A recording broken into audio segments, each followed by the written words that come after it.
نحمده ونصلي على رسوله الكريم أما بعد فأعوذ بالله من الشيطان الرجيم بسم الله الرحمن الرحيم رب اشرح لي صدري ويسر لي أمري واحلل عقدة من لساني يفقهوا قولي فاذكروني مجھے یاد کرو اللہ کا ذکر اذکرکم میں تم کو یاد کروں گا وشکروا لی اور میرا شکر ادا کرو ولا تکفرونی اور میری ناشکری مت کرو۔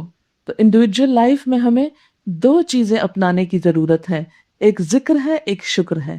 فاذکرونی اذکرکم، یہ سب کچھ جو ملا تم کو، یہ وسعت قلب جو ملی، یہ علم جو ملا، بہترین امت ہونے کا لقب جو ملا، بہترین کتاب جو ملی، بہترین سیرت جو ملی، ان سب چیزوں کو پا کر کیا کرو؟ فاذکرونی اذکرکم، مجھے یاد رکھو میں تم کو یاد رکھوں گا، یعنی اللہ سے تعلق مضبوط کرنا۔ وشکروا لی اور میرا شکر ادا کرو، ولا تکفرونی اور میری ناشکری مت کرو۔ اب آپ دیکھیے کہ ذکر کیا چیز ہے۔ ذکر اللہ کی یاد کو کہتے ہیں۔ آپ دیکھیں کہ جو انسان اللہ تعالیٰ کی نعمتوں کو محسوس کرتا ہے، اللہ کے احسانات کو یاد کرتا ہے، یہ ہو نہیں سکتا کہ پھر اس کی زبان اس کا اظہار نہ کرے۔ ذکر یاد کو کہتے ہیں نا، تو جو چیز آپ یاد کرتے ہیں تو وہ صرف دل میں نہیں ہوتی، دل سے باہر زبان تک بھی آتی ہے۔ آپ کسی انسان کو یاد کریں، کسی کھانے کو یاد کریں، کسی کپڑے کو یاد کریں، تو یاد کیا ہوتا ہے؟ جو دل میں آتا ہے فوراً کوئی بھی سامنے آئے تو آپ اس کو کہتے ہیں وہ فلانی بات، تو پتہ ہے کیسے فوراً ہی ذکر کریں گے نا، زبان سے بولنا شروع کر دیں گے، بلکہ جب تک آپ بول نہ چکے آپ کو چین نہیں آتا۔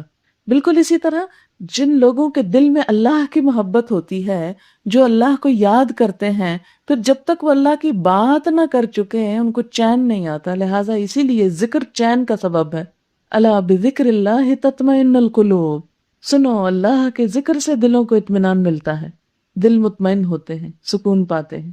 یعنی اب دیکھیں کہ ذکر صرف یہ نہیں ہے کہ آپ زبان ہلاتے رہیں، ذکر کا معنی یاد ہے۔ یاد کہاں ہوتی ہے؟ دل میں ہوتی ہے۔ جب ہر کام میں اللہ کی یاد ہوگی تو اس کا مطلب ہے کہ اللہ کے لیے آپ کر رہے ہیں۔ اور عملی زندگی میں شکر کا رویہ، یہ دو چیزیں ہم سے مطلوب ہیں۔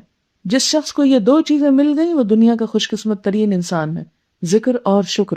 یہ قرآن انہی دو چیزوں کو بندہ مومن کے اندر پیدا کرنا چاہتا ہے۔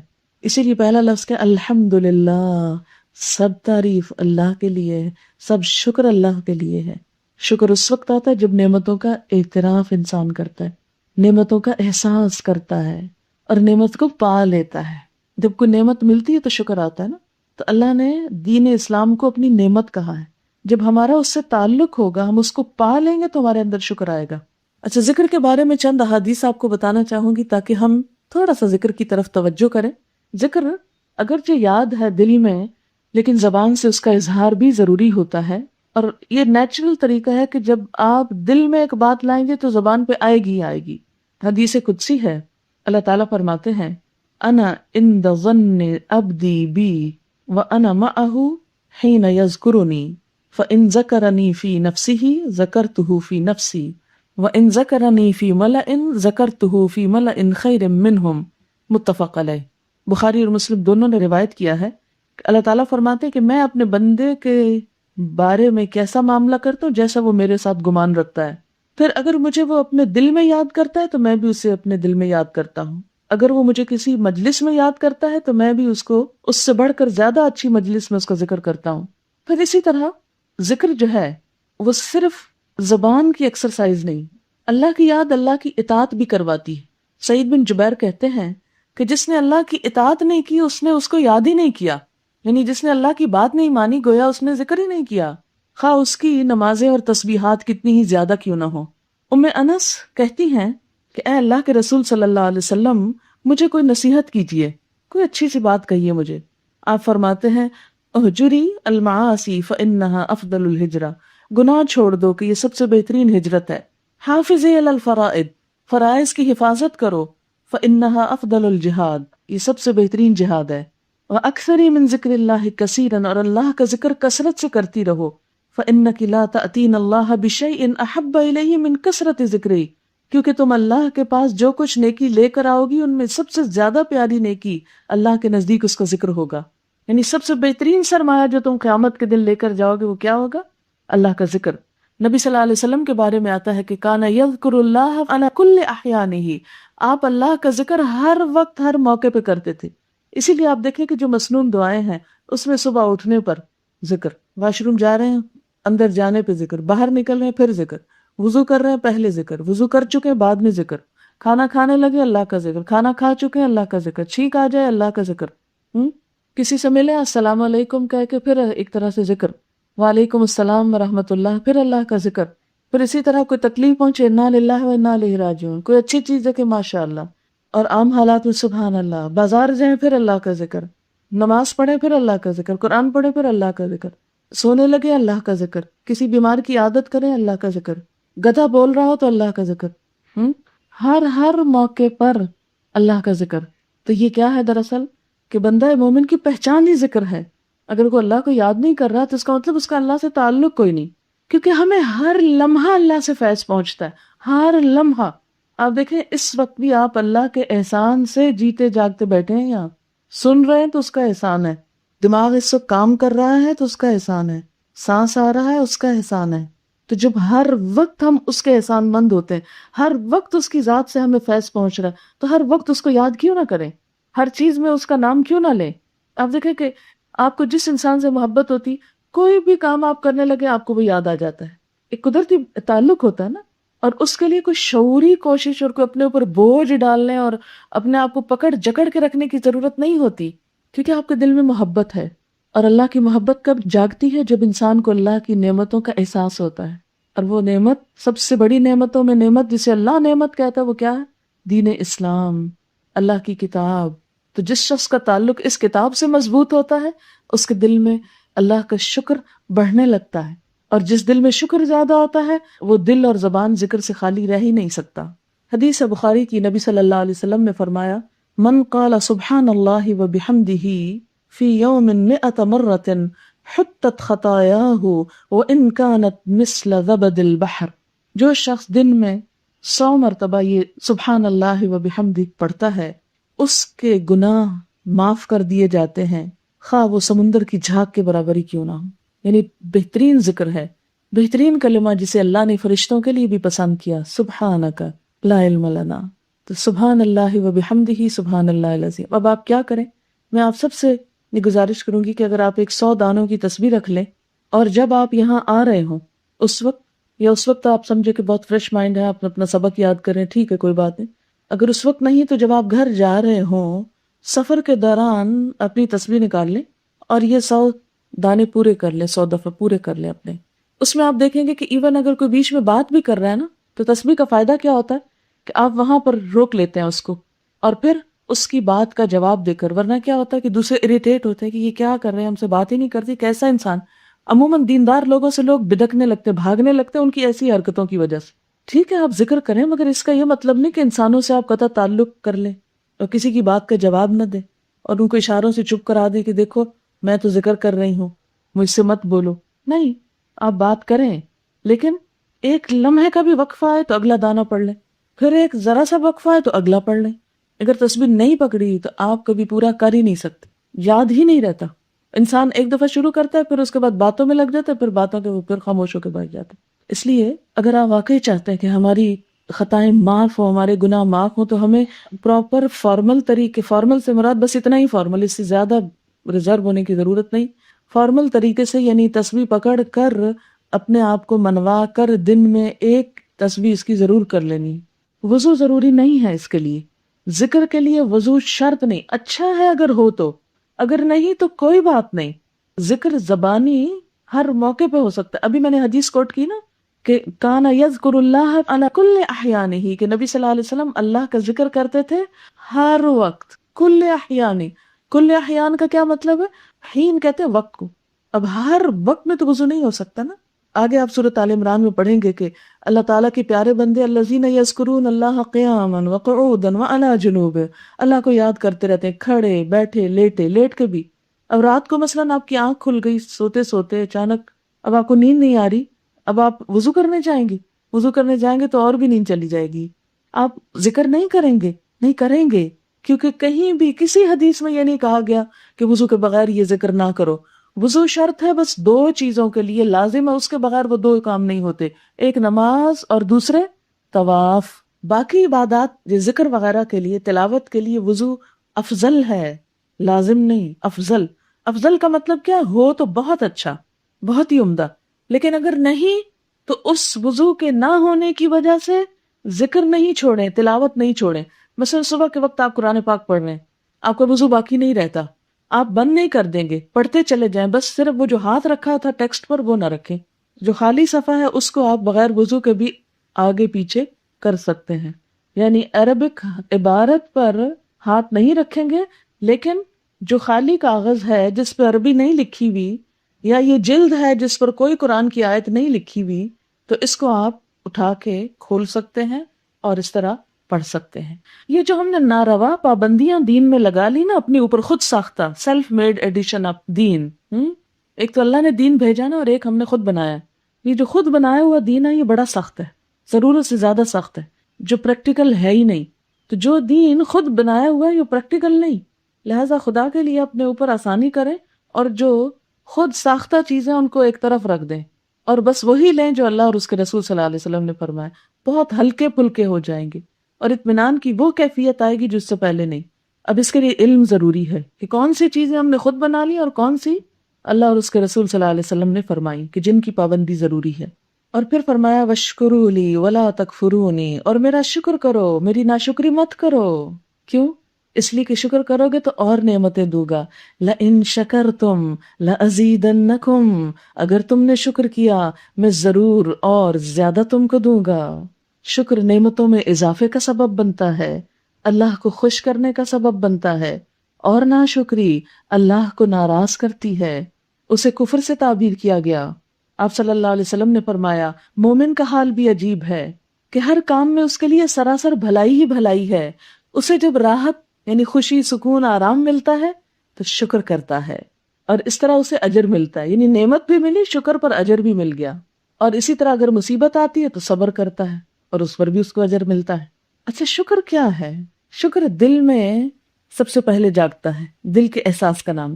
عربی میں شین کافر شکر کہتے ہیں گائے کے کم چارہ کھا کر زیادہ دودھ دینے کو، یعنی گائے جب تھوڑا چارہ کھاتی اور دودھ زیادہ دیتے ہیں تو اس کے لیے یہ لفظ استعمال ہوتا ہے۔ تو بالکل اسی طرح شکر کرنے والا انسان، اس کو چھوٹی سی بھی نعمت ملے تو وہ اللہ سے بہت محبت کا اظہار کرتا ہے، چھوٹی چھوٹی نعمتوں پر اللہ تعالیٰ سے ایک تعلق رکھتا ہے۔ شکر دل میں بھی ہے، شکر کا اظہار جو زبان سے ہوتا ہے وہ ذکر ہے، اور شکر عملی زندگی میں بھی ہوتا ہے کہ انسان قناعت اختیار کرے، انسان اللہ کی نعمتوں کا اظہار کرے، دکھاوا اور ریاکاری نہیں، اظہار۔ مثلا حضرت عمران بن حسین کہتے ہیں وہ ایک بہت قیمتی کپڑا پہنے ہوئے تھے، تو فرمایا اللہ تعالیٰ جب کسی پر انعام کرتا ہے تو اس پر اس کا اثر دیکھنا چاہتا ہے، یعنی اللہ نے اگر آپ کو دولت دی ہے، اللہ نے اگر آپ کو کوئی نعمت دی ہے تو اللہ تعالیٰ کیا چاہتے ہیں کہ آپ شکر ادا کریں۔ کیسے؟ کہ اس کا اظہار کر کے۔ یہ نہیں اللہ نے دیا اور آپ پھٹے پرانے کپڑے پہن رہے ہیں کہ دوسرے آپ پر صدقہ خیرات کرنے لگے، ہے بیچارے کے پاس کچھ نہیں اس لیے اس کی کوئی مدد کرو۔ تو یہ کیا ہے؟ ناشکری ہے کہ سب کچھ ہوتے ہوئے آپ فقیر نظر آ رہے ہیں۔ تو جو نعمت اللہ نے دی ہے اس نعمت کا استعمال شکر گزاری۔ بالکل ایسے ہی ہے، مثال کے طور پر آپ اپنے کسی دوست کو کوئی تحفہ دیتے ہیں، اگر وہ دوست اس تحفے کو استعمال کر لیتا ہے تو اس نے کیا کیا؟ آپ کی قدردانی کی، ایک طرح سے آپ کے شکر گزاری کا رویہ اختیار کیا۔ اور اگر وہ آپ کا دیا ہوا تحفہ استعمال نہیں کرتا، بس رکھ دیتا ہے ایک طرف، تو اس نے کیا کیا؟ ناقدری کی یا نہیں کی؟ کہ اس نے استعمال ہی نہیں کیا، آپ نے دیا اس نے قدر ہی نہیں کی، بے قدری کی۔ بالکل اسی طرح جب اللہ کوئی نعمت دیتا ہے، کوئی بھی نعمت، تو انسان پر اس نعمت کا اثر نظر آنا چاہیے، یہ بھی شکر گزاری میں شامل ہے۔ اور اگر نعمتیں ملی ہیں اور آپ ان کو استعمال ہی نہیں کر رہے تو ایک طرح سے کیا کر رہے ہیں؟ ناقدری کر رہے ہیں۔ اور شکر تمام اطاعت کا مجموعہ بھی ہے کہ ہر طرح کا جو انسان اللہ کی اطاعت کرتا ہے وہ شکر ہی ہے۔ تو ہمیں دراصل کیا کرنا ہے؟ یہ جو کعبہ جیسی نعمت ملی، جیسے قرآن جیسی نعمت ملی، حکمت اور یہ ساری چیزیں، تو اس کے جواب میں دو کام کرنے، ذکر اور شکر۔ یا ایہا الذین آمنو، اے لوگو جو ایمان لائے ہو، استعینوا بالصبر والصلاۃ، مدد چاہو صبر اور نماز کے ساتھ۔ اس دنیا میں ہر چیز انسان کی مرضی سے نہیں ہوتی، اگرچہ ہمیں اپنی مرضی کا اختیار دیا گیا، اس کے باوجود بہت سی چیزوں میں ہم اپنی کوشش کے باوجود مرضی نہیں کر سکتے۔ یہ چیزیں ہماری خواہش اور مرضی کے مطابق نہیں ہوا کرتی۔ ایسے میں عموماً انسان پریشان ہو جاتا ہے، اور جب ضرورت سے زیادہ پریشانی آنے لگتی ہے تو جو چیزیں ہمارے پاس ہوتی ہیں، جو کام ہم کر سکتے ہیں، وہ بھی نہیں کر سکتے۔ جو صلاحیتیں ہمارے پاس ہوتی ہیں ان کو بھی ہم صحیح طور پر استعمال نہیں کر سکتے۔ دوسری بات یہ کہ اس دنیا کو اللہ نے امتحان کے لیے بنایا ہے، آرام کے لیے نہیں۔ یہاں مختلف چیزوں میں ایسے حالات پائے جاتے ہیں کہ انسان کے راستے میں رکاوٹیں آتی ہیں، کبھی اس کے اپنے نفس کے اندر سے، کبھی اس کی جسمانی کمزوری کی وجہ سے، کبھی اس کے مالی کمی کی وجہ سے، کبھی اس کی اولاد کی طرف سے، کبھی اس کے حالات کی طرف سے، معاشرے کی طرف سے، اور یہ ہر انسان کے ساتھ ہوتا ہے۔ ہر انسان کسی نہ کسی امتحان یا آزمائش میں مبتلا ہے۔ عموماً ہم کیا کرتے ہیں کہ اپنے امتحان کو سامنے رکھ لیتے ہیں، دوسرے کے انعام کو رکھ لیتے ہیں، اور پھر کہتے ہیں دیکھا وہ کتنا خوش قسمت ہے، اس کو تو یہ مسئلہ ہے ہی نہیں۔ مثلاً اگر آپ اپنے بچوں کی وجہ سے پریشان ہیں تو آپ اپنے آپ کو عموماً کس سے کمپیئر کرنے لگتے ہیں؟ جن کے بچے ہیں ہی نہیں یا جن کے بہت اچھے ہیں، لہٰذا آپ غمزدہ رہتے ہیں۔ مثلاً اگر آپ کے پاس مال نہیں تو آپ کس کو خوش قسمت سمجھ رہے ہیں؟ جس کے پاس مال ہے، لہٰذا آپ غمزدہ ہو رہے ہیں۔ حالانکہ آپ یہ نہیں دیکھتے کہ جس کے پاس مال ہے اسے اس مال کے ساتھ اور مسائل کتنے ہیں، اس کے کمانے میں، اس کے حفاظت میں، اس کے خرچ کرنے میں کس کس آزمائش سے وہ گزرتا ہے، کس کس تکلیف سے۔ جس کے پاس بچے نہیں وہ رش کر رہا ہے ان پر جس کے پاس ہیں، حالانکہ بچوں کے ہونے میں ایک ماں جتنی آزمائشوں اور تکلیفوں سے گزرتی ہے وہ کوئی کھیل نہیں، مذاق نہیں۔ تو ہر شخص جہاں اسے کچھ نعمتیں ملی ہیں وہاں اس کے لیے کچھ امتحان بھی ہیں، اور جہاں اس کے لیے مشکلات ہیں وہاں اس کے لیے آسانیاں بھی ہیں۔ ان مع العسر یسرا، تنگی کے ساتھ آسانی بھی ہے۔ پھر ہر انسان کی آزمائشوں کے ساتھ ساتھ کچھ خاص قسم کی آزمائشیں ان لوگوں کے راستے میں آتی ہیں جو اللہ کے راستے میں نکلتے ہیں، جو دین کی طرف آتے ہیں۔ کبھی شوہر کی طرف سے پریشانی، کبھی والدین کی طرف سے، کبھی اولاد راستے کی رکاوٹ، کبھی کوئی بیماری، کبھی لوگوں کی باتیں۔ یہ سب کچھ کیوں ہوتا ہے؟ اس لیے کہ یہ دنیا ہے، امتحان کا گھر ہے، امتحان کے لیے ٹیسٹ ہے ہمارا، کہ آزمائش آنے کے بعد بھی اللہ سے جو محبت کا دعویٰ ہے وہ کتنا سچا ہے، تاکہ اللہ دیکھے کہ واقعی اپنے دعووں میں سچا کون ہے، کہ مشکل کے باوجود میرا دامن تھامتا ہے، مجھے راضی رکھتا ہے۔ نفس، بچوں اور شوہر کے تقاضے، دنیا کی مصلحتیں، شیطان کے وسوسے، سماجی حالات کا دباؤ، یعنی سوشل پریشر جن کو آپ کہتے ہیں، یہ سب چیزیں ایک فتنے کی شکل میں انسان کو گھیرے ہوئے ہوتی۔ ایک آزمائش سے نکلتے ایک دوسری میں پڑ جاتا، اس سے نکلتے ایک اور میں، ایک سے نکلتے ایک میں۔ اللہ تعالیٰ دیکھنا یہ چاہتا ہے کہ ان سارے حالات میں میری اطاعت پر کون قائم رہتا ہے۔ ان کا حل کیا بتایا گیا؟ کیا کرو؟ نمبر 1، صبر۔ یا ایھا الذین آمنوا استعینوا بالصبر، مدد مانگو صبر کے ساتھ۔ صبر کیا ہے؟ جمے رہنا، کہ اگر آپ کوئی اچھا کام کر رہے ہیں اور کوئی رکاوٹ ڈال رہا ہے تو اس کی باتوں میں آ کے اچھا کام نہیں چھوڑنا، جمے رہنا ہے، رکے رہنا۔ صبر کی اس لحاظ سے 2 بڑی قسمیں ہوتی ہیں کہ اپنے آپ کو اطاعت پر قائم رکھنا، قلعے سے باندھ کے رکھنا، نہیں میں نے تو یہی کرنا ہے جو اللہ کا حکم ہے، اور جس نے بدلنا ہے بدل جائے، میں نے نہیں بدلنا۔ اب اس کا یہ مطلب نہیں کہ آپ اعلان شروع کر دیں گھر جا کر اپنے بچوں کے سامنے، یا شوہر یا معاشرے میں یا کھڑکی میں کھڑے ہو جائے اور لاؤڈ سپیکر لے کے سب کو اعلان کرے کہ لوگوں تم بدلو یا نہ، میں اپنی جگہ تھا۔ یہ نہیں اس کا مطلب۔ اس کا مطلب یہ ہے کہ انسان اپنے اندر اتنا عزم، ارادہ، جزم، اتنی قوت پائے۔ اسلم قال اسلمت لرب العالمین، میں تو بک گیا، میں نے تو اپنا آپ اللہ کو دے ڈالا ہے، اس لیے میں تو اللہ ہی کا وفادار ہوں، کیونکہ وہ سب سے زیادہ میرا محسن ہے۔ جم جانا۔ نمبر 2، حرام چیزوں کو، غلط چیزوں کو چھوڑ کر جو تکلیف ہوتی ہے انسان کو، اس کو برداشت کرنا۔ مثلاً غیبت کرنا بڑا دلچسپ مشغلہ ہوتا ہے نا، کسی کی برائیاں ڈسکس کرنا، کسی کے بارے میں برے کمنٹس دینا، اور عموماً دماغ اتنا تیزی سے کام کرتا ہے اس وقت اور اتنی دلچسپی سے، اور سارا جسم اور ہر چیز الرٹ ہو جاتی ہے، اور سوئے ہوئے بھی جاگ جاتے ہیں جب کسی کا ذکر بد آتا ہے، اور خصوصاً اس کا جس سے کوئی تھوڑی سی نفرت بھی ہو، کوئی حسد ہو، کوئی جیلسی ہو، پوری صلاحیتیں کام کرتی ہیں اس وقت۔ اب ایسے میں کہ جب نفس کا گھوڑا سرکش ہو رہا ہے، باہر آ رہا ہے، موقع بھی خوب ہے دل کی بڑاس نکالنے کا، پھر کھینچ کے رکھنا اپنے آپ کو کہ نہیں، حد میں رہو۔ جیسے نبی صلی اللہ علیہ وسلم فرمایا، غضب کی حالت میں ہو یا خوشی، اس زبان سے حق کے سوا کچھ نہیں نکلے گا۔ ہمیں بھی یہی حکم دیا گیا، کسی کے خلاف غصہ ہو یا محبت ہو، بات سچ ہو، حق بات کہی جائے۔ ٹھیک ہے، جواب اللہ کو دینا ہے نا، کسی انسان کو خوش کرنے کی تو ضرورت نہیں ہمیں۔ تو نمبر 1، اطاعت پہ باندھ کے رکھنا اپنے آپ کو، جیسے بھینس باندھ دی جاتی ہے نا، قلے کے ساتھ بیچاری کہیں نہیں جا سکتی، باندھ کے رکھنا، بس نجات اسی میں، فلاح اسی میں، کامیابی اسی میں، اس لیے اللہ کی مرضی کے مطابق میں نے اپنے آپ کو روک لیا۔ اور دوسری طرف جہاں حرام کام چھوڑنا ہو تو چھوڑ کے، اصل میں حرام کو آپ یوں سمجھے جیسے ایک نشہ ہوتا ہے نا، جو بھی حرام کا، جیسے جھوٹ بولنا حرام ہے، جیسے غیبت کرنا حرام ہے، جیسے کچھ اور کھانے پینے کی چیزیں حرام ہے، تو یہ چیزیں ایک نشے کی سی تاثیر رکھتی۔ جب انسان حرام کا عادی ہوتا ہے تو ایسے ہوتا ہے جیسے کوئی نشہ ہے اس کو۔ اب دیکھیں کہ جب کوئی نشہ چھوڑتا ہے انسان تو کیا گزرتی ہے اس بیچارے پہ، اور چائے کا ہی نشہ ہو آپ کو تو نہ ملے تو ساری صلاحیتیں ختم ہونے لگتی ہیں، جیسے کوئی کام نہیں ہو سکتا۔ بڑا تکلیف دہ عمل ہوتا ہے نشہ چھوڑنا۔ تو گناہوں کا بھی ایک نشہ ہوتا ہے، جب آپ گناہ چھوڑتے ہیں تو ایک ویکیوم فیل ہوتا ہے آپ کو، ایک چیز چھوڑتے ہیں آپ خالی خالی نظر آنے لگتا ہے، اور بار بار ادھر پلٹ کے جانے کا دل چاہتا ہے۔ چلے تھوڑی دیر کے لیے ڈائٹنگ کا ہی تصور کر لیں، کیونکہ خواتین عموماً اس تجربے سے تو گزرتی ہی رہتی ہیں کہ جو لوگ کھانے کے شوقین ہوتے ہیں ان کے لیے کھانا چھوڑنا کتنا مشکل ہوتا ہے، کہ اور کوئی کام ہی نہیں سوچتا، بار بار ادھر ہی توجہ جاتی ہے۔ ہو سکتا ہے کسی کو چاکلیٹس کا نشہ ہو، کسی کو کچھ اور اس طرح کی چیز ہو، تو ایسے میں یوں لگتا ہے جیسے دماغ سارا کام ہی اس کے ساتھ کرتا ہے، اس کے بغیر تو کچھ ہو ہی نہیں سکتا۔ اب کیا کہ جو ہی آپ ادھر جانے لگے کھینچ لیں اپنے آپ کو، یہ کیا ہے؟ صبر، روک لیا، باندھ لیا۔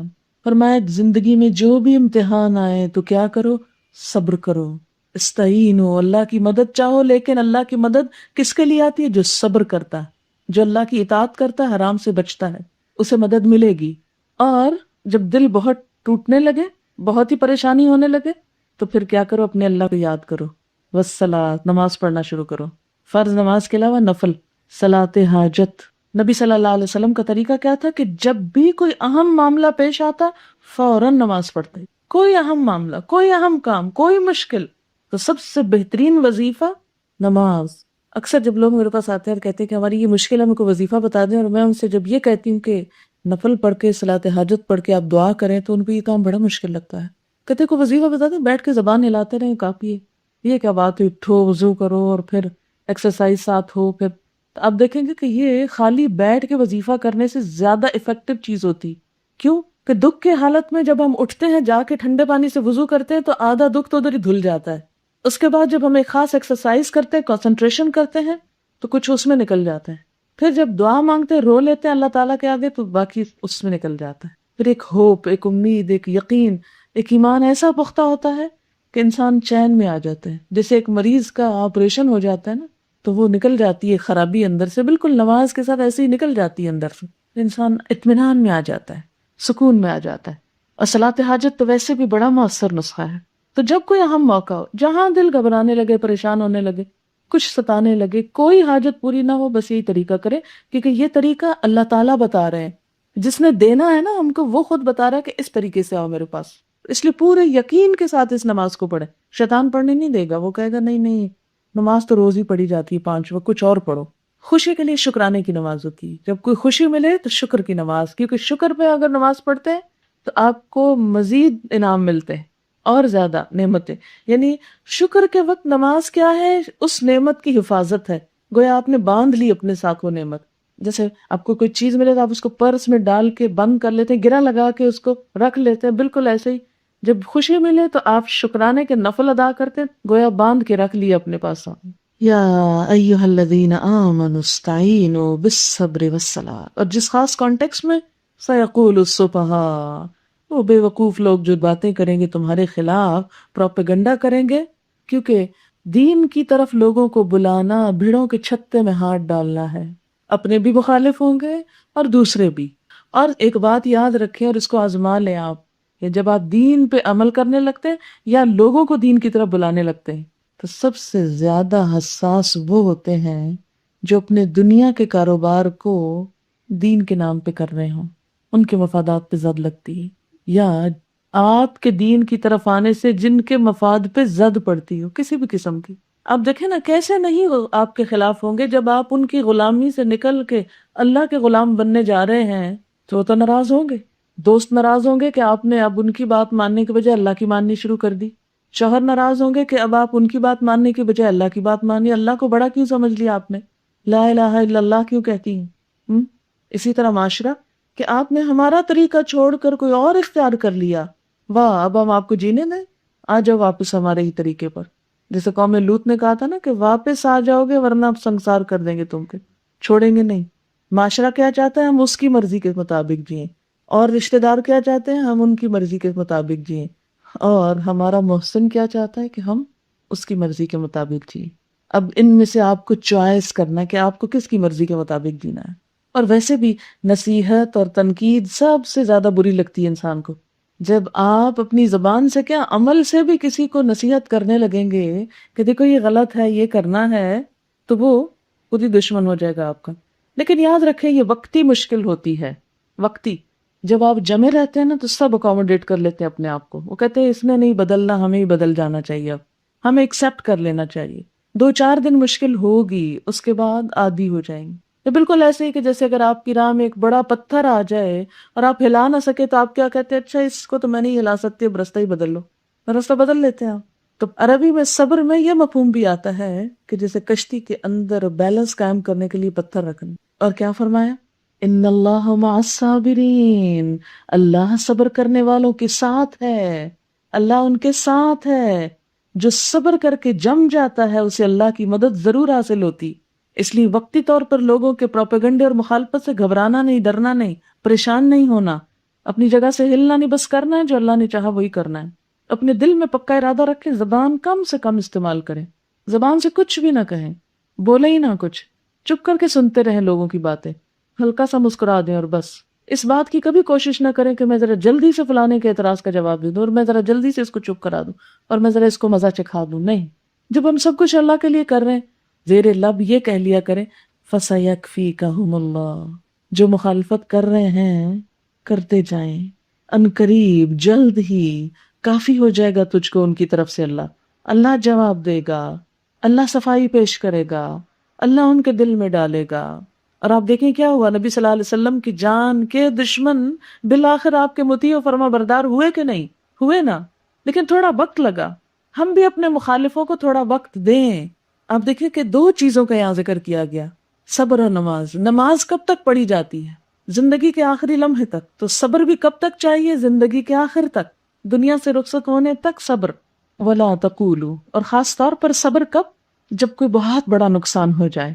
ہوا یہ کہ جنگ بدر میں مسلمانوں کے 14 آدمی شہید ہو گئے. اب وہ انسان تھے نا، ان کے رشتہ دار.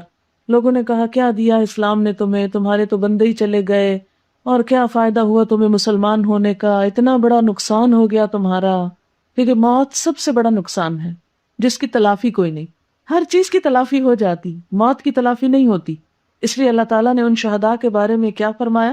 وَلَا تَقُولُوا لِمَن يُقْتَلُ فِي سَبِيلِ اللَّهِ أَمْوَاتٌ، اور جو لوگ اللہ کی راہ میں مارے جائیں انہیں مردہ نہ کہو.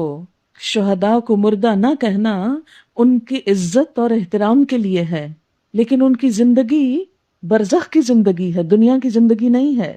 اور وہ ایسی زندگی ہے جسے ہم نہیں سمجھ سکتے.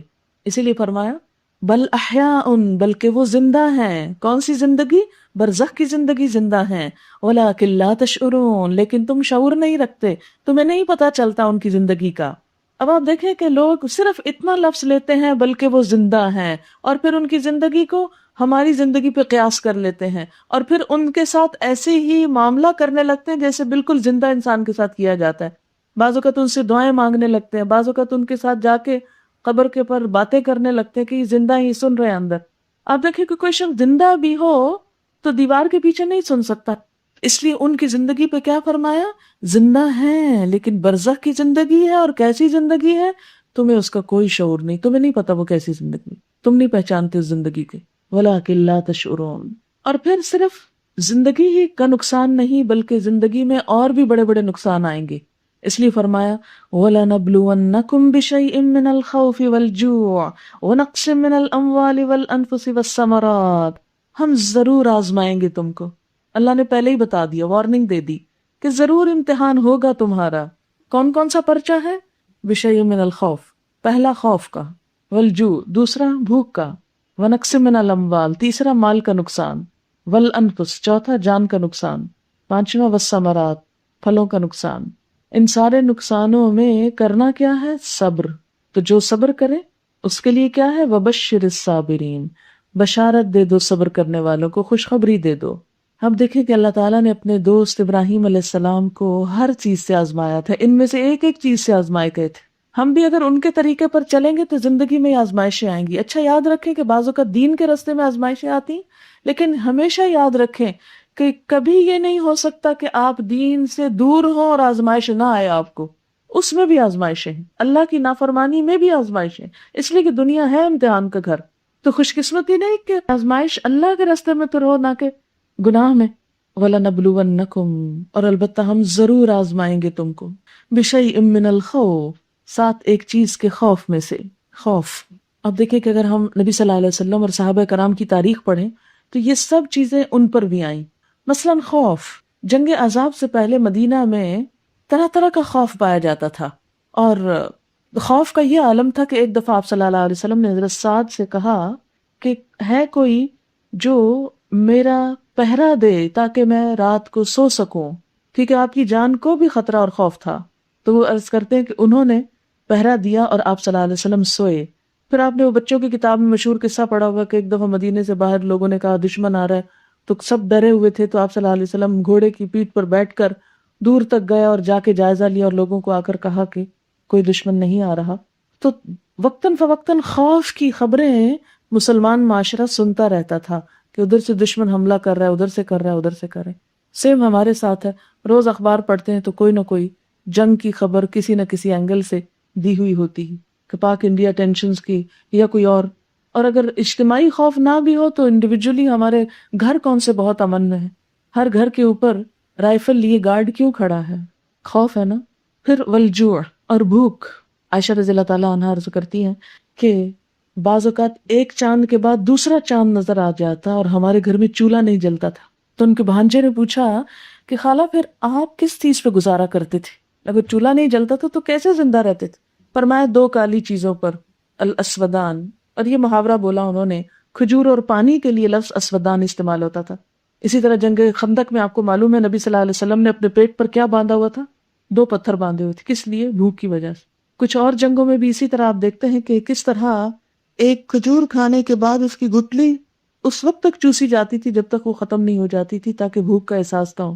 پھر وَنَقْصٍ مِّنَ الْأَمْوَالِ، مال کی کمی، اس میں چوری وغیرہ کے ذریعے بھی کمی ہو سکتی ہے، بزنس ڈاؤن ہونے کی کمی بھی ہو سکتی ہے، جاب چلے جانے کی کمی بھی ہو سکتی ہے۔ ہو سکتا ہے کہ ایک انسان دین کے راستے پر آئے اور اسے اعلان کر دیا جائے کہ کل سے تمہاری نوکری ختم، جاؤ تم 5 وقت مسجد میں نمازیں پڑھتے رہو، یا اسی طرح کوئی اور وجہ۔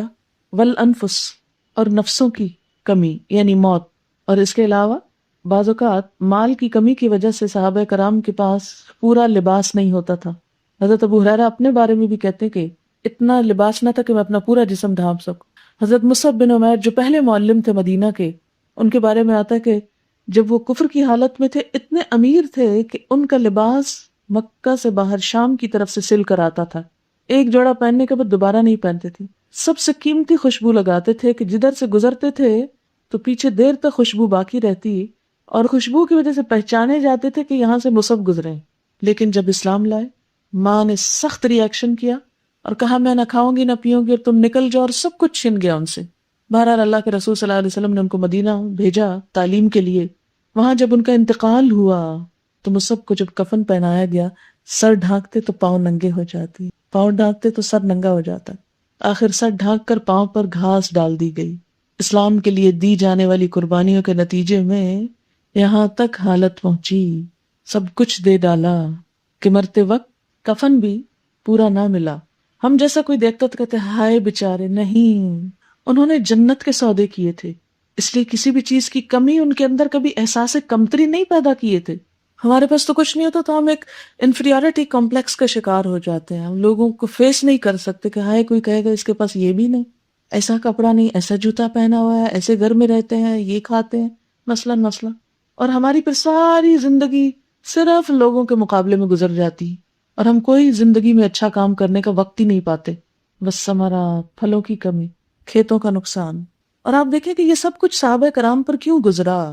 اس لیے کہ انہوں نے دین کے لیے اپنے وقت لگائے تھے، کہ بزنس کے لیے، تجارت کے لیے، کھیتی باڑی کے لیے وقت نہیں بچتا تھا تو کمی ہو گئی. کیونکہ اسلام ایک ایسی سٹیج پر تھا کہ جس میں سب کچھ لگا دینا تھا، کیونکہ اس ٹوٹل 23 سال کا عرصہ جو ملا تھا پوری دنیا کے سامنے ایک انقلاب لا کے دکھانا تھا. ہمارے سامنے تو لمبی عمر ہے نا، کوئی فکر ہی نہیں، کبھی ہو جائے گا ہو جائے گا. اتنی جلدی کاہے کی ہے؟ آرام آرام سے چلو، ٹھنڈے ٹھنڈے سب کچھ. مشکلات آئیں گی، یہ اتنا سستا سودا نہیں. اللہ کی محبت مذاق نہیں کہ ہم کہ اللہ ہمیں آپ سے بہت محبت ہے اور اس کے بعد ہمیں آزمایا نہ جائے، قربانی نہ ہو. جب میں پی ایچ ڈی کرنے کے لیے جا رہی تھی تو اپنے بچوں کو بھی اس وقت چھوڑا تھا، اور بھی بہت سی چیزیں تھی. تو علم کے راستے میں جان، مال، وقت، اولاد، ہر چیز کی قربانی دینی پڑی. اور وہ قربانی دے کر ہی یہ حوصلہ آیا کہ اب باقی قربانیاں بہت چھوٹی لگتی ہیں. یاد رکھیں کہ اللہ تعالیٰ جب کسی بندے سے کوئی کام لینا چاہتا ہے تو اسے ضرور آزمائش میں ڈالتا ہے. کیوں؟ اس لیے کہ سونا خالص ہوتا نہیں، نکھرتا نہیں، چمکتا نہیں جب تک وہ ایک تکلیف سے نہ گزرے. بالکل وہی جو آپ کو میں کہتی رہتی ہوں کہ جب تک آپ بیلنے میں پڑیں گے نہیں، رس نکلے گا نہیں. اب اگر آپ بھی یہ دعویٰ کرتے ہیں کہ آپ دین کے لیے نکلے ہیں، اللہ کے راستے میں نکلے، یہ پھولوں کی سیج نہیں ہے. کچھ نہ کچھ تو تکلیف ہوگی نا، روٹین ڈسٹرب ہوگی، نیند کم ہوگی، بھوک بھی لگے گی، واش روم کی مشکل ہوگی، سفر کی اذیت ہوگی، سبق یاد کرنے کی مصیبت ہوگی، اور بہت سی لوگوں کی باتیں الگ، گھر والوں کی باہر کی. کیونکہ بعض میرے پاس کمنٹس آئے ہیں وہ میں نے بس صرف روک لیے، چند دن گزرنے دیں، قرآن خود جواب دے گا، مجھے کچھ نہیں کہنا کسی کو. اس میں بعض لوگوں نے کہا کہ یوں لگتا ہے کہ میرا بلڈ پریشر ہائی ہو گیا، کسی نے کچھ اپنے دکھ سنائے ہیں، کسی نے کچھ. یہ محبت کا سودا ہے، محبت کا راستہ ہے، اللہ کا راستہ ہے، اور اس میں تکلیفیں آئیں گی. لیکن بشر الصابرین، جو جم جائیں گے ان آزمائشوں پہ، ان کے لیے خوشخبری ہے، پھر وہ راستے کھلیں گے دنیا میں بھی اور آخرت میں بھی. اور دیکھیں چند دن کی تو بات ہے، لیکن جو شخص تکلیف سے بھاگتا ہے وہ یہ نہ سوچے کہ وہ بھاگ کر آگے اس کے لیے کوئی آرام دہ چیز ہوگی. آپ بھاگ بھی جائیں تو کسی اور مصیبت میں پکڑ جائیں گے. دنیا تو ہے ہی ایسی جگہ کہ اگر آپ کے لیے یہ اتنی مجھ سے پابندی برداشت نہیں ہوتی، میں کچھ اور کرتی ہوں، تو ہو سکتا ہے کسی اور چیز میں ایسا پھنس جائیں کہ اس سے بھی بڑی مشکل آ جائے. اللہ نہ کرے. لیکن زندگی ایسے ہی ہے، آپ ادھر سے نکلتے ہیں ادھر پھنس جاتے ہیں، ادھر سے نکلتے ادھر پھنس جاتے ہیں. تو کیا ہی خوش قسمت ہے کہ اللہ کے راستے میں پھنسے ہوئے ہیں، کہ ایک ایک لمحہ اجر اور ثواب ہے، ایک ایک حرف کا پڑھنا ہے. کہتے ہیں کہ اللہ کے راستے میں اگر ایک کانٹا بھی چبھتا ہے نا، کانٹا صرف، اس کا بھی اجر لکھ لیا جاتا ہے. یہ بندہ میرے راستے میں نکلا، اس کو یہ کانٹا چبھ گیا، اس کے لیے ثواب لکھ لو. بشر الصابرین. اب آپ دیکھیں 2 دفعہ ہے ان اللہ مع الصابرین، اللہ ساتھ ہے، اللہ چھوڑے گا نہیں. جیسے حضور صلی اللہ علیہ وسلم نے جب اسلام کی تعلیم دینی شروع کی تو اپنے رشتہ دار پر آئے ہو گئے، وہ دشمن بن گئے. ابو لہب کا جو ذکر آتا ہے تو اس پر نبی صلی اللہ علیہ وسلم ہر طرح کے ایک کرائسس سے گزر رہے تھے. تو اللہ تعالیٰ نے کیا اتارا؟ والضحیٰ واللیل اذا سجا ما ودعک ربک وما قلا وللآخرۃ خیر لک من الاولی ولسوف یعطیک ربک فترضی الم یجدک یتیما فآوی ووجدک ضالا فہدی ووجدک عائلا فأغنی فأما الیتیم فلا تقہر وأما السائل فلا تنہر وأما بنعمت ربک فحدث. والضحیٰ، قسم ہے چمکتی صبح کی، سورج کی روشنی کی، چاشت کے وقت کی، واللیل اور رات کی، اذا سجا جب چھا جائے، مشکلات کا غم، اندھیرا. ما ودعک ربک، تیرے رب نے تجھے چھوڑا نہیں، وما قلا، ناراض بھی نہیں ہوا. بس بات یہ ہے کہ اس راستے میں ٹیسٹ ضروری ہے، آزمائش ضروری ہے. اسے دیکھنا ہے کہ کون سچا ہے اور جمع رہتا ہے. اور یہ دکھ اٹھاؤ تو چند دن بعد کیا ہوگا؟ وَلَلْآخِرَةُ خَيْرٌ لَكَ مِنَ الْأُولَىٰ، بعد کا دور پہلے دور سے بہت اچھا ہوگا. اب آپ دیکھیں کہ پہلا دور مثلاً آپ اپنے اوپر اگر اس چیز کو لیں، جہالت کا دور ہے، لا علمی، قرآن سے، سنت سے، دین سے، لیکن دنیا کی عیش و عشرت ہے تھوڑی بہت. نہیں، جب دین کا علم آئے گا، روشنی آئے گی، تو پھر اس دنیا کو بھی انجوائے کرنے کا نقطہ نظر بدل جائے گا. خوشی اور غم میں جو ٹھہراؤ آ جائے گا. وَلَلْآخِرَةُ خَيْرٌ لَكَ، وہ آخری دور، بعد والا دور پہلے دور سے کہیں اچھا ہوگا. آخرت سے مراد دنیا کا بھی آخری حصہ اور قیامت میں بھی آخری، اس طرف بھی اشارہ ہے۔ وَلَسَوْفَ يُعْطِيكَ رَبُّكَ، اور عنقریب تیرا رب تجھے ضرور دے گا، فَتَرْضَىٰ، تو تم راضی ہو جاؤ گے، اتنا دے گا کہ تم خوش ہو جاؤ گے۔ اور دیکھو تمہیں اب تک دیا بھی تو ہے نا، لم یجدک یتیما فآویٰ، تمہیں یتیم نہیں پایا تھا تو اسی نے ٹھکانہ دیا۔ کس طرح نبی صلی اللہ علیہ وسلم یتیم پیدا ہوئے، ایک کے بعد ایک بندوبست کرتا چلا گیا اللہ تعالیٰ ان کی تربیت کے لیے، ان کی حفاظت کے لیے، ان کی پروٹیکشن کے لیے۔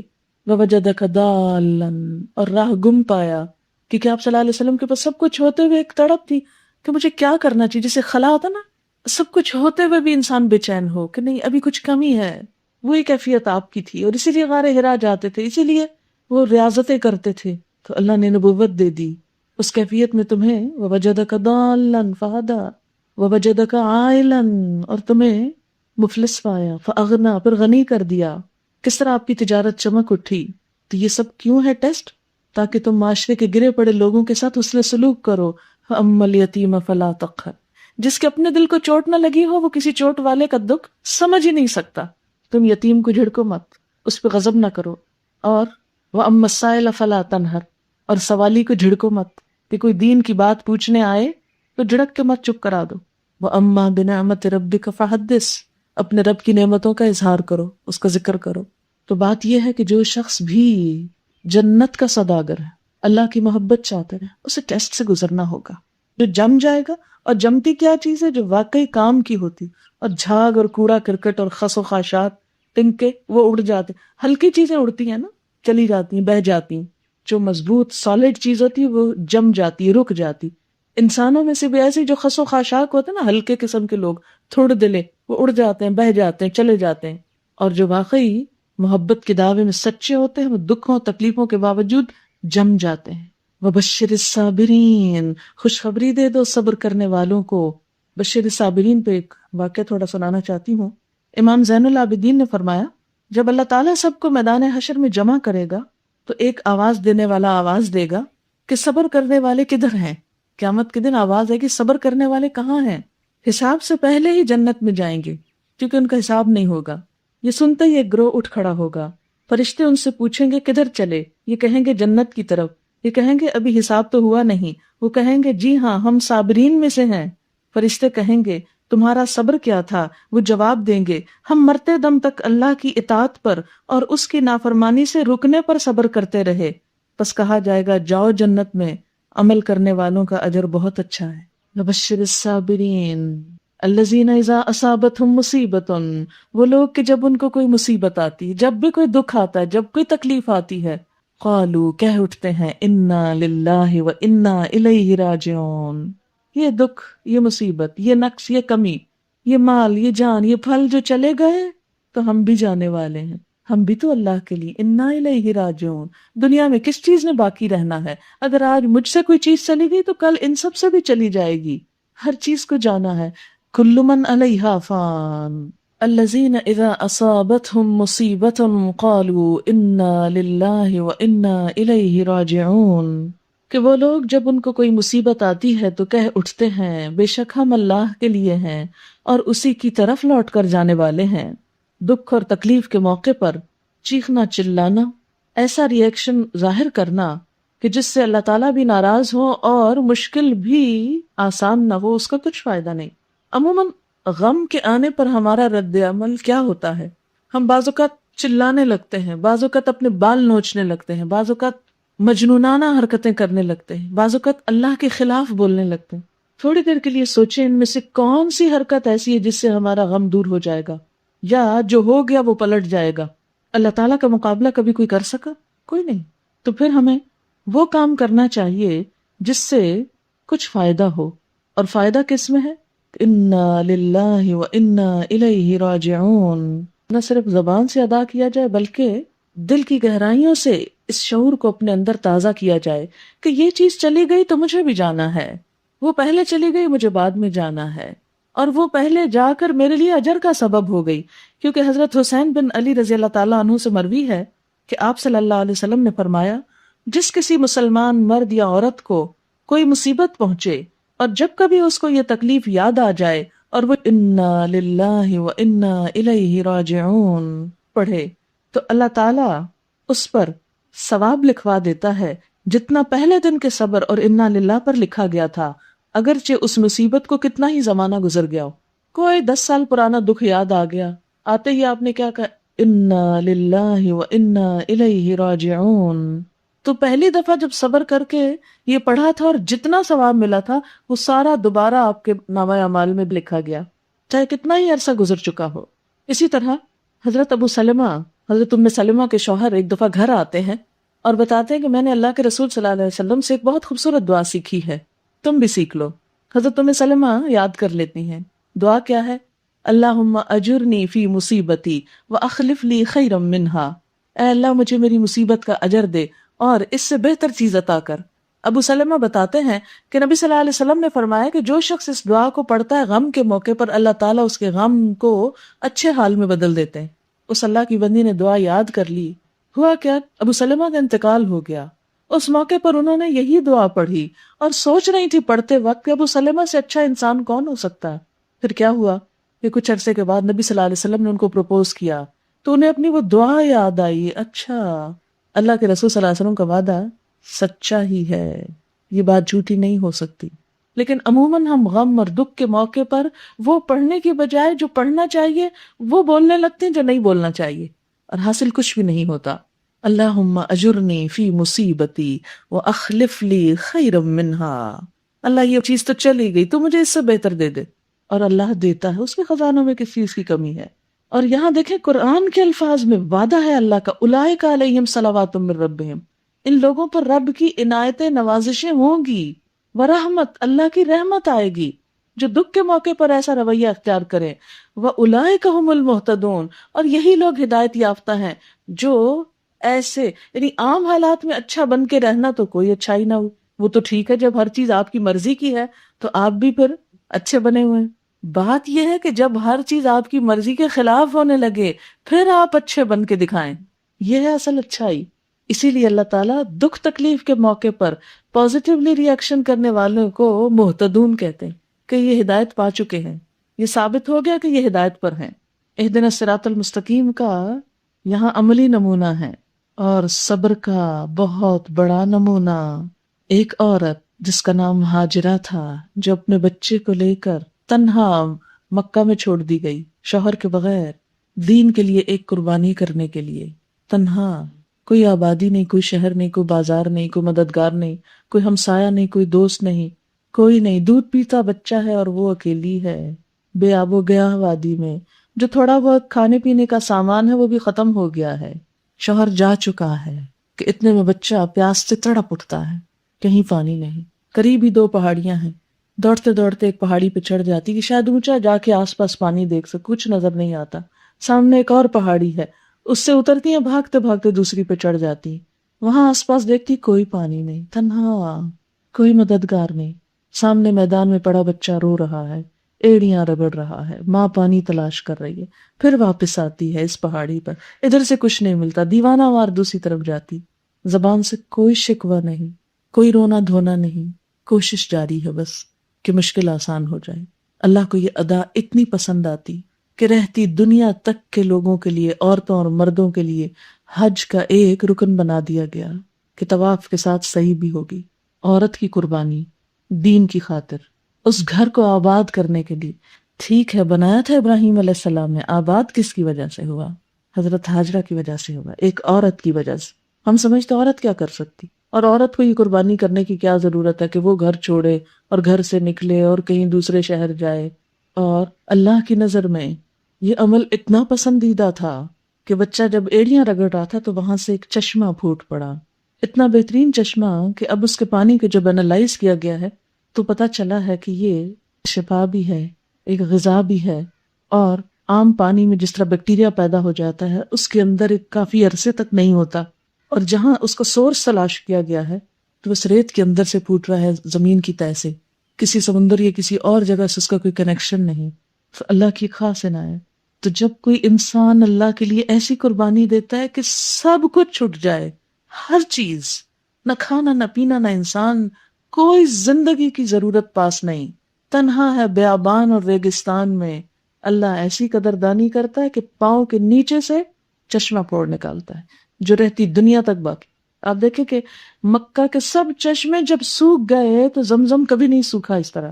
اور آپ کو پتہ ہے کہ دنیا کے کونے کونے میں وہاں سے پانی پہنچتا ہے.